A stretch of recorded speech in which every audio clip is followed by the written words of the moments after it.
Hello everybody.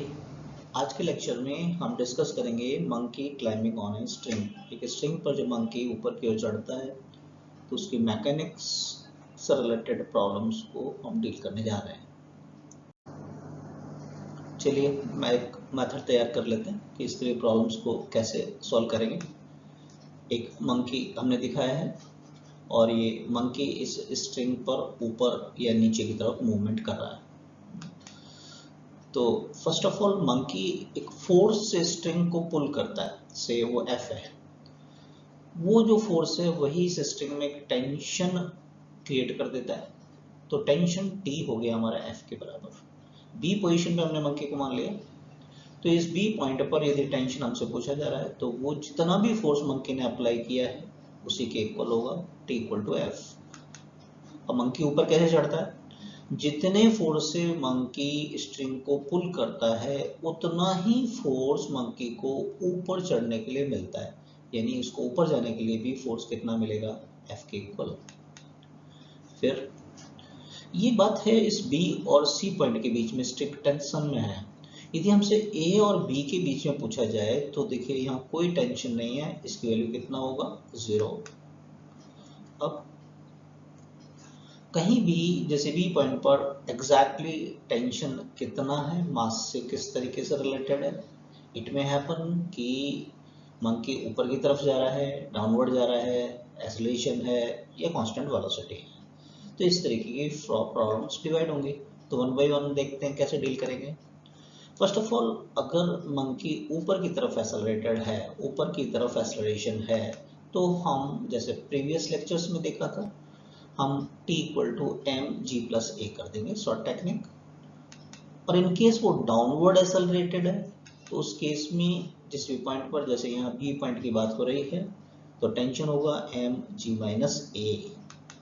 और last और final तरह की प्रॉब्लम्स होंगी जिसमें कि मंकी अपनी जगह पर है, जैसे स्टैटिक है अपनी जगह पर बी पॉइंट पर रेस्ट में, या वो कांस्टेंट वेलोसिटी से ऊपर या नीचे की तरफ आ रहा है तो अभी एक्सेलरेशन 0 है।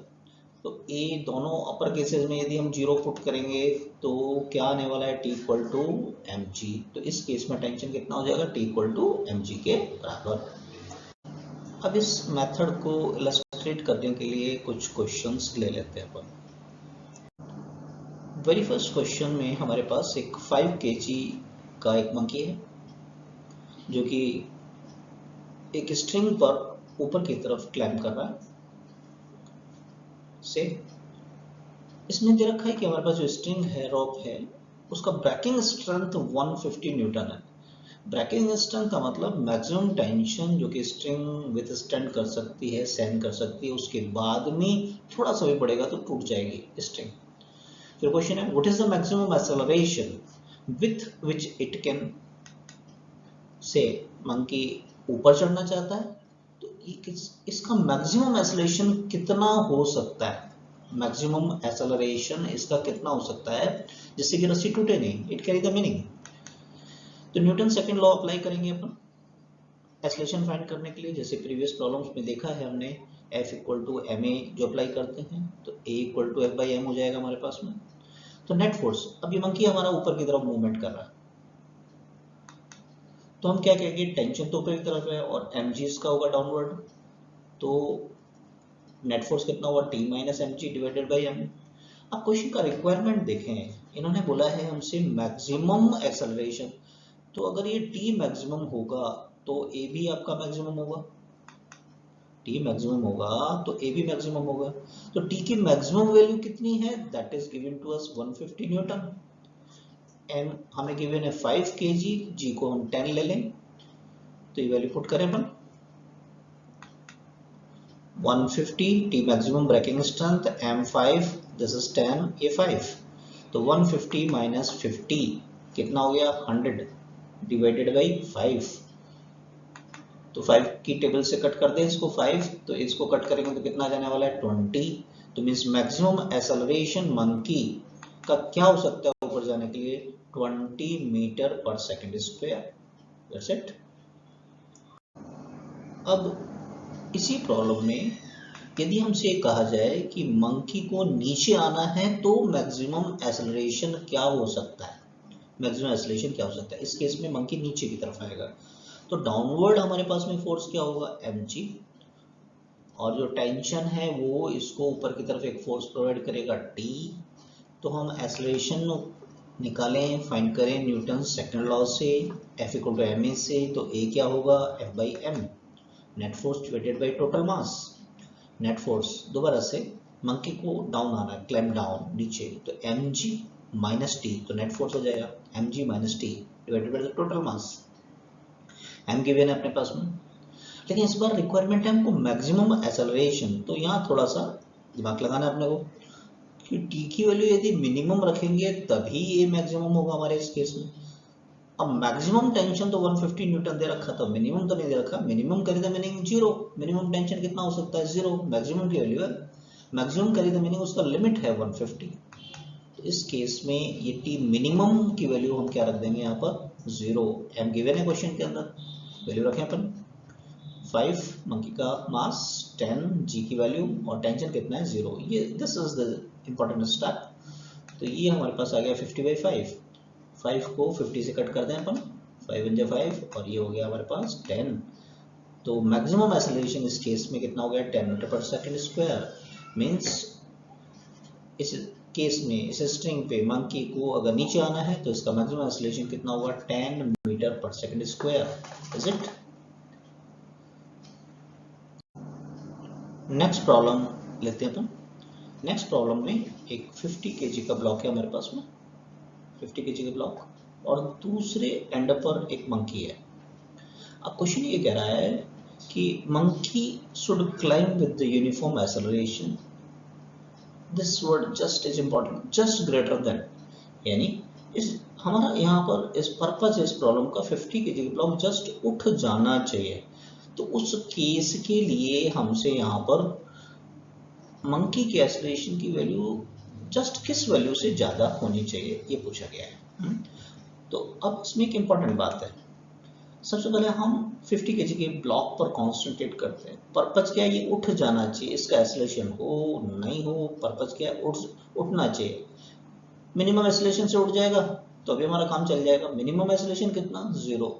ये कब होगा, जब ये कांस्टेंट वेलोसिटी से ऊपर जाना चाहेगा। तो हम फ्री बॉडी डायग्राम देखें ब्लॉक का। स्ट्रिंग में जो टेंशन होगा ब्लॉक पर ऊपर की तरफ, mg इसका डाउनवर्ड, ब्लॉक को जाना है ऊपर, तो ऊपर जाता है तो हम क्या करते हैं, mg प्लस ए करते हैं। ए क्या है यहाँ पर, ब्लॉक का, लेकिन देखिए हम क्या करें यहाँ पर, हमारा पर्पज है ये जस्ट उठना चाहिए। तो ये इंपॉर्टेंट स्टेप है ब्लॉक का, ये एक्सेलरेशन हम जीरो लेंगे तो भी चलेगा, जब वो कांस्टेंट वेलोसिटी से ऊपर जाएगा।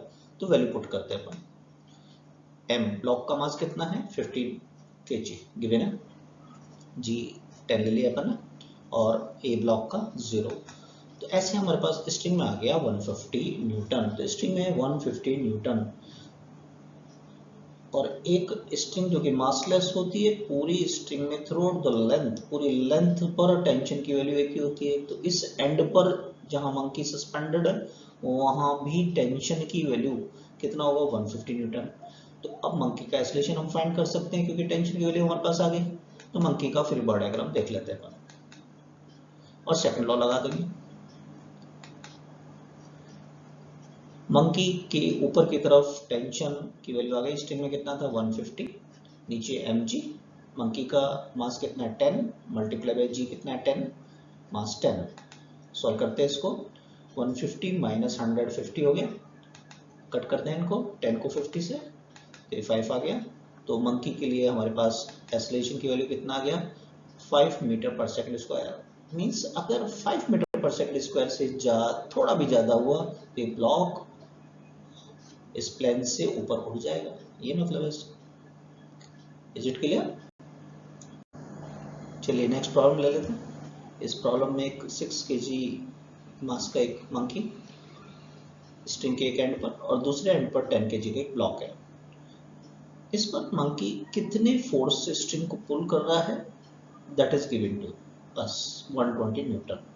तो हमने शुरू में देखा था जितना फोर्स ये अप्लाई करता है, जिससे स्ट्रिंग को पुल करता है वही टेंशन होगा, उतना ही फोर्स उसको ऊपर की तरफ मिलेगा चढ़ने के लिए। तो चलिए, अभी इस क्वेश्चन में हमसे पूछा है फर्स्ट पार्ट क्वेश्चन का, मंकी का एक्सेलरेशन बताइए। तो एक्सेलरेशन के लिए net force divided by total mass. तो मंकी का एफबीडी देख लेते हैं अपन। मंकी पर टी अपवर्ड डायरेक्शन में और mg यानी कि 6 इंटू जी डाउनवर्ड डायरेक्शन में, तो नेट फोर्स हो गया t माइनस सिक्स जी, और मास कितना है 6। t गिवन है क्वेश्चन में, this is important. 120, 6 multiply by 10 हो गया 60, 120 माइनस 60 60, कट कर दें 6 को 60 से, तो कितना आ गया हमारे पास 10 मीटर पर सेकंड स्क्वायर। तो मंकी का एक्सेलरेशन कितना है इस केस में 10 मीटर पर second square. Second part of the problem, monkey जब पुल करता है तो ब्लॉक भी अपवर्ड डायरेक्शन में जाएगा, तो ब्लॉक का एक्सेलरेशन हमसे पूछा गया। दोबारा से एक्सेलरेशन के लिए net force divided by total mass, FBD बनाया अपन किसका, ब्लॉक का। ब्लॉक पर टेंशन दिखाएंगे तो along the string and away, तो ऊपर की तरफ हो गया, और mg डाउनवर्ड डायरेक्शन में यानी 10g, तो t माइनस 10g इसका नेट फोर्स हो जाएगा। t की वैल्यू 120 है, through out the string constant रहता है टेंशन, 120 माइनस 100, 20 बाई 10, कट करते हैं इसको, तो 2। तो इस केस में ब्लॉक का एक्सेलरेशन हमारे पास कितना हो गया 2 मीटर पर सेकंड स्क्वायर। एक बात ध्यान रहे, इस क्वेश्चन के अंदर मंकी और ब्लॉक दोनों का एक्सेलरेशन हमारा अपवर्ड डायरेक्शन में है। इसी क्वेश्चन का next part, find acceleration of monkey relative to block. Monkey का ब्लॉक के रेस्पेक्ट में एक्सेलरेशन चाहिए, रिलेटिव। तो अभी थोड़ी देर पहले हम लोग बात कर रहे थे मंकी भी अपवर्ड डायरेक्शन में जा रहा है और ब्लॉक भी अपवर्ड डायरेक्शन में जा रहा है, तो दोनों का डायरेक्शन क्या है, सेम है। जब एक ही डायरेक्शन होता है तो हम क्या करते हैं, मंकी का ब्लॉक के रेस्पेक्ट में माइनस करेंगे, am माइनस ab। am निकाला था हमने 10, ब्लॉक का निकाला था 2, तो कितना आ गया 8 मीटर पर सेकंड स्क्वायर। प्लस में ही आया है ये हमारे पास में, और प्लस डायरेक्शन हमारी क्या थी, अपवर्ड। तो मंकी का ब्लॉक के रिस्पेक्ट में एक्सेलरेशन कितना कहलाएगा, 8 मीटर पर second square in upward direction. Next part of the same question, find acceleration of monkey relative to the rope he is holding. ये वाली स्ट्रिंग के रेस्पेक्ट में मंकी का एक्सेलरेशन, देखिए मंकी तो अपवर्ड जा रहा है, और जब ये स्ट्रिंग को पुल कर रहा है तो ये जिसको होल्ड कर रखी है स्ट्रिंग वो डाउनवर्ड जा रही है, तो इस बार दोनों का एक्सेलरेशन अपोजिट हो गया।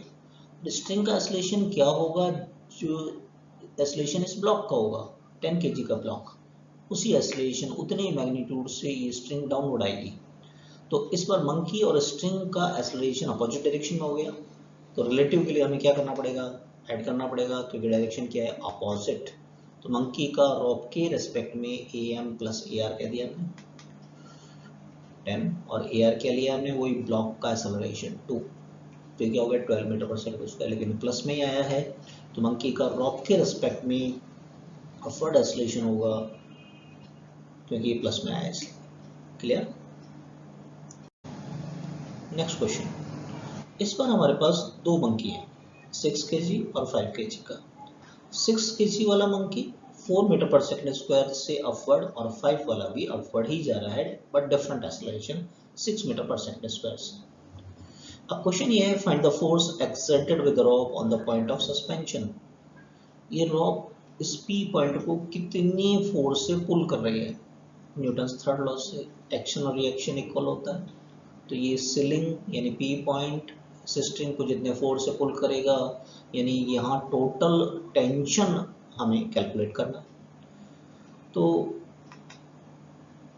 मान लेते हैं कि फर्स्ट जो ऊपर वाला मंकी है इसकी वजह से टेंशन T1 है, और सेकंड की वजह से है ये T2, तो दोनों का डायरेक्शन एक ही है दोनों फोर्सेस का, तो टोटल टेंशन फाइंड करना है, तो हम इसको एक पूरा सिस्टम मान लेते हैं, तो टोटल टेंशन T कहते हैं अपन इसको, तो T क्या हो जाएगा T1 प्लस T2, इतना ही स्ट्रिंग इस सीलिंग पर लगाएगी T, तो T की वैल्यू हमको निकालना है T1 प्लस T2। तो शॉर्टकट टेक्निक हम अप्लाई करेंगे, दोनों अपवर्ड जा रहे हैं, ऊपर जा रहे हैं, तो क्या करते हैं अपन mg प्लस ए, वो mg प्लस ए, T1 प्लस T2, T1 अपर मंकी की वजह से। इसका मास कितना है अपर वाले का 6 g, एक्सेलरेशन कितना है इसका 4।